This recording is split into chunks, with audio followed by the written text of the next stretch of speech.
Welcome, Crafty Friends. Annie Collins here for Pajama Crafters. Today we're going to create this Flatshaker card. Let's go over the products I used to create this card. We used the Dog Days of Summer stamp set. This stamp set contains 10 images and 2 sentiments. It has a fence with some bushes. It has a pool. It has pups in a floatie and just a bunch of fun pup things. Today we're going to use the fence with the bushes, the pool edge, and this pup here with the Flamingo floatie to create our card. The rest of these images will be used for other cards. This stamp set came out last month, but it's still currently available. All right, so I'm also going to use the Marshmallow cardstock. This comes in 2 sizes. I have the A2 panel pack here. This is great for alcohol marker and for foiling. This is my Marshmallow cardstock. I used a die from my stash. I went ahead and had it cut ahead of time. From the Nantucket Sea Escape pad, I used this pattern paper. It's striped with some nautical rope throughout. It's so perfect for this. I have my card base and our shaker packet. This is the acetate piece, and that's from my stash. Also from Pajama Crafter, I have the Mystic Rain confetti, and I have die cut a little sun here as that we probably won't use. I'll show you here in a minute, and some extra little pieces of our paper. I'm going to put everything back in our tray. I'm going to grab my sentiment, which we'll be using is the Dog Days of Summer, just like the stamp set. And the other images I already have in my stamping platform ready to go. I'm going to clear everything else off. Let me grab my Marshmallow cardstock. We'll need that. And place it into, as you can see, my images are in my stamping platform. I have a sticky mat in my platform to help hold down our pattern cardstock, not pattern paper. I'm going to place all my images down, and then I'll make any adjustments as needed.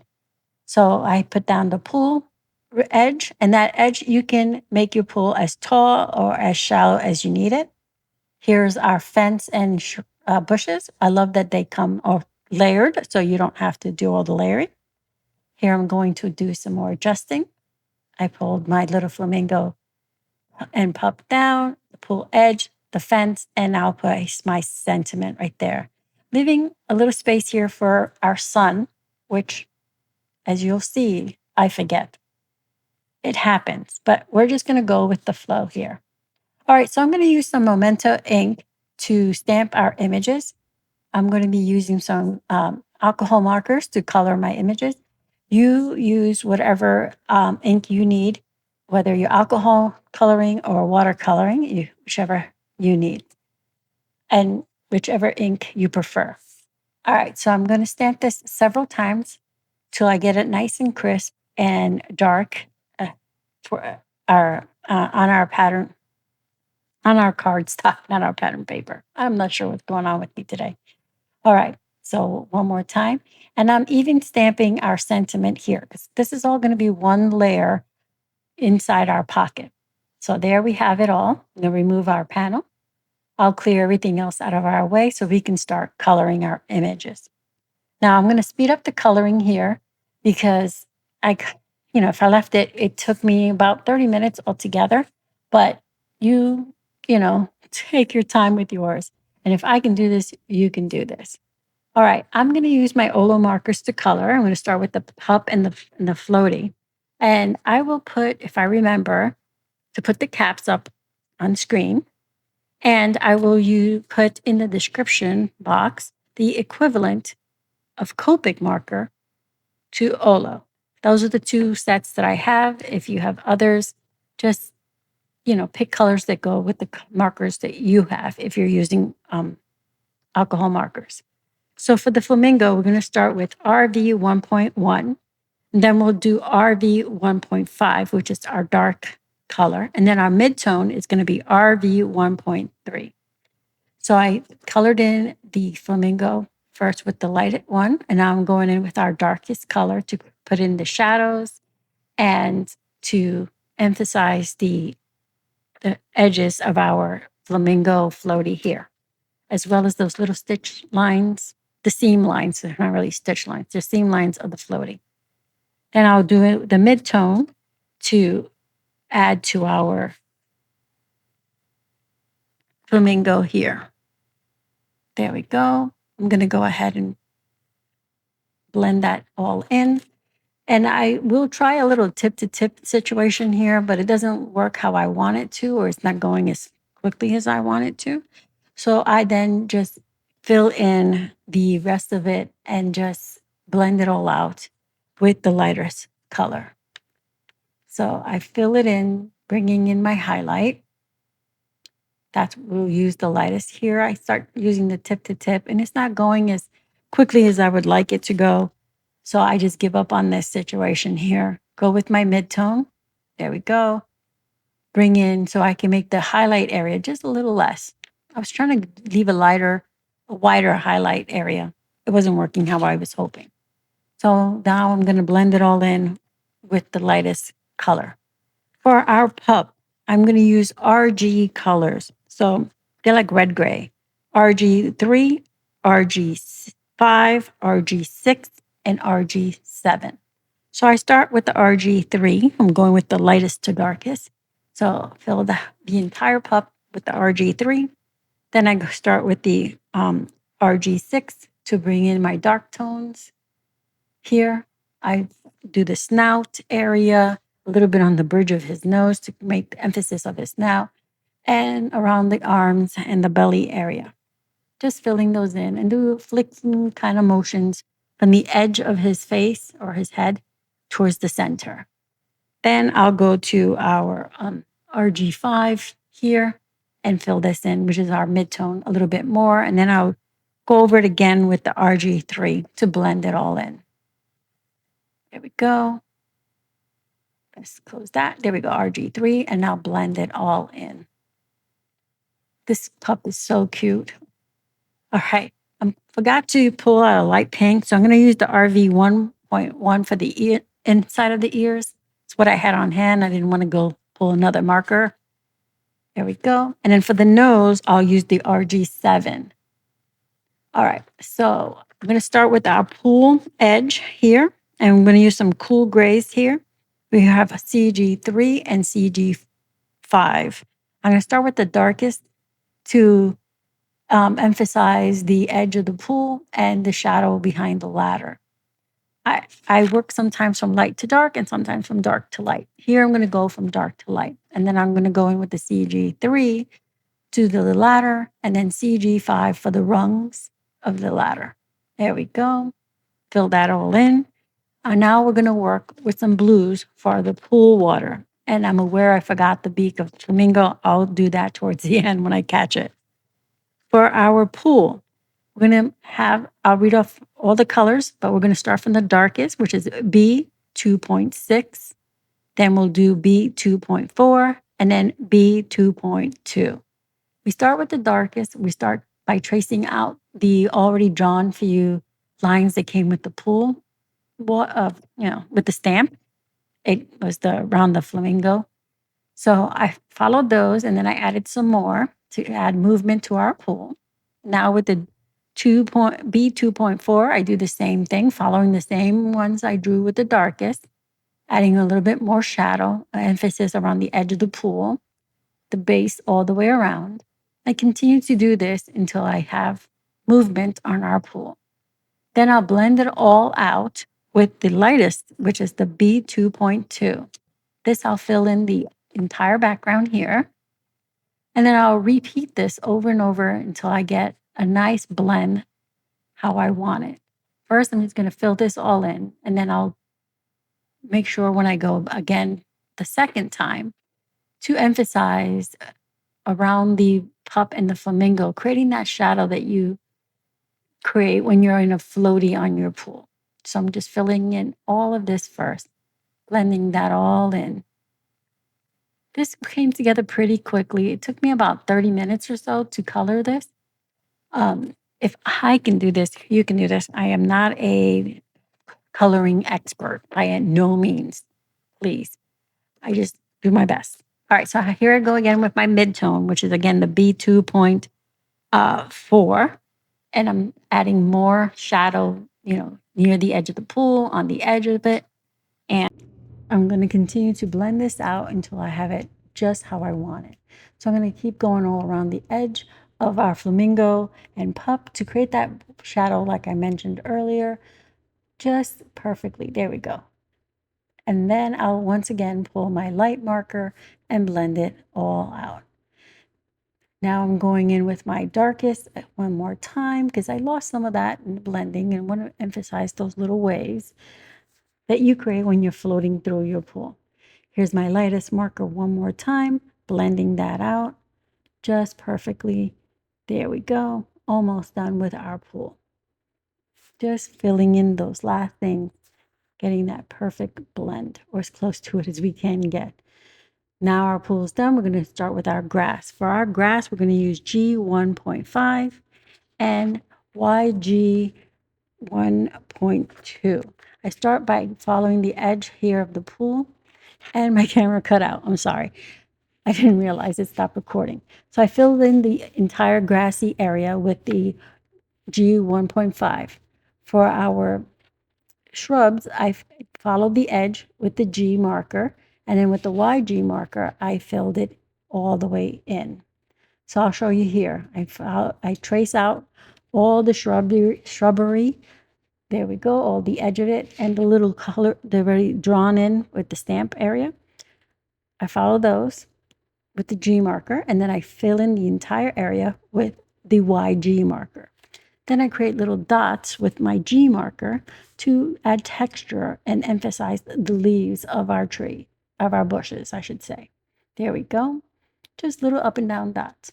For our grass, I'm going to do little flick motion here, little flick lines, just to create more grass texture. So I'm just going ahead. There you go. You see that? I just go flick up and down. There you go. Flick out. And then that helps add more texture. I'm going to fill that into our grass. A few more here near the bushes. I put a lot more towards the edge of our pool so that it fills more. Now for our sky. For our sky, we're going to use B 0.2. We're going to fill in the slats in between our fence here with the B marker, because if you're looking through the fence, if it's open like this, you would see the sky. So I'm just going to fill it in, but making sure not to color the horizontal slats on the back of the fence. Those we're going to color later. So I'm coloring all of the sky. Once I get that all done between the slats, I will start coloring the edge of our fence. So just one, there we go. Now we're going to start coloring the edge of our fence like this. This will make it easy for when I start coloring the rest of the sky. I won't touch the fence. That'll keep it nice and clean. So I'm going to go ahead and color from up and down or across the panel, just like this, sweeping markers, sweeping lines, I should say. I have my marker sort of on a slant. That way I create the movement in the sky. Leaving the white space creates almost like clouds, but just faint clouds in the sky. As you can see, I also colored over our sentiment. That's why we use a Copic friendly, or a marker friendly, I should say, ink. All right, so now for our fence, we're just using CG1 or Cool Gray 1 to just add a little bit of shadowing to our fence. I just do some flicking from the bottom up, and then I fill in the back slats all the way. We're just creating a little bit of shadow. We're almost done with our coloring. All that's left is for me to color the beak once I realize it. So I still haven't realized it, and I pull out my white gel pen. Now I realize, oops, forgot my beak. And for the beak, I'm just using CG5 to fill in the beak. All right, so now I'm going to use my white gel pen, and this is a number 10 gel pen, and I'm going to add some highlights to our flamingo's head, the wing, our pup's head. I'm going to add little cute little dots on the cheeks of the pup, and just another little highlight on our flamingo. A few highlights on the water, that helps with the movement of our water. And we're about done with that. Just a few here and there. This just adds, when you create those little waves in your pool, just little white peaks, so to speak. All right, so there it all is. Now, with all the coloring, the my pup's eyes have kind of faded a bit. So I'm going to bring in my Copic multi-liner in 0.1 and just darken the eyes. That's it. That's optional. You don't have to do that, but I wanted to. So now it's time to build our card. So the first thing I'm going to do is with my pocket here, I'm going to remove this protective film that's on it because this is an acetate pocket. So you just want to remove that and get rid of that. Now we're ready to go. So first we're going to adhere our colored panel onto our pattern paper. So we're going to use some tear tape here on the back of the panel. And sorry, I seem to have something on my desk. I think what I was embossing another card prior to this card, and I have some embossing powder, I guess, still left on my desk. All right, I'm gonna adhere this. I put the tear tape. I'm gonna put a little bit of liquid adhesive. There we go. I'm using the liquid adhesive because I need the wiggle room to make sure I'm centered. There we go. Press that into place. And so that my acetate stays nice and clean, I'm going to bring in a paper towel and I'm going to build on that. So I don't get a bunch of staticky, anything stuck to it. Because acetate, as you know, is very staticky. All right, so this has its own adhesive. You just tear it, pull it back. So here's our panel. I've cut my panel a hair smaller than this pocket. Now I'm going to remove remove the backing of only 3 of these little flaps on the edges here, the bottom one and the 2 side ones. Then I'll press the bottom one up, see, then the side ones on there. And then I'm going to flip the next one. And what I'm pointing out is you want to cut this a hair smaller than the pocket so that when you fold over the edges, you don't get that, it won't buckle. Because if you don't, it'll just buckle and it won't adhere properly to your card base. All right, so now you created a pocket once you pull those edges up and push them down. That's where how we're gonna fill our shaker. To adhere this to our card base, I'm gonna use some more tear tape and I'm only placing it on the plastic edges. You could use liquid adhesive, but then it takes longer for it to stick and hold right away. So putting the tear tape helps it catch quicker. So I ran out. I'm gonna get another roll out. All right, so I'm gonna put some more tear tape here on all 3 of these edges. And I'm doing this because it's easier to put it on here while it's empty. Because once it gets full, it's a little bit, it can be done because I do it towards the end, but it's just easier to get it on there. Now it's time to fill our pocket. So I'm gonna add a little bit of the Mystic Rain into my tray. And the Mystic Rain has like a slight purpley, it's like a periwinkle kind of color. And it's perfect to pick up, to accentuate that pink of the Flamingo Floatie. Now this shaker mix is one from my stash and it has these little clay bits in there, like little fish or sharks or something. So I want to pull them out because this is a pool card, not a beach card. So they're not fitting for a pool. So I'm adding a little bit more of our Mystic Rain in here. And now I can fill my pocket, check it, see if it looks good. Yep, I like it so far. Now I'm going to add a little bit more. Shake it all in there. Check it, test it. It's moving nicely. Nobody's sticking together. Now I flip it over and remove the last of that backing there. Press that into place. I use the bone folder to reinforce everything. Now I can add the tear tape onto that edge. And I'll put another piece of tear tape in the center here. And then I'll remove all the backing from this tear tape. And then I'll add a little bit of liquid adhesive. Yes, I'm struggling here. Let me grab my pokey tool, see if that helps. There we go. I'll add a little bit of liquid adhesive so that it can catch, a little bit. And then we'll press this onto our card base. So here's my card base. Make sure it's facing correctly. And I'm just only adding it to where the card is because if I put it on the edge, it'll take too long to stick. Try to line this up and I don't do a good job here. I need to take it up and start over.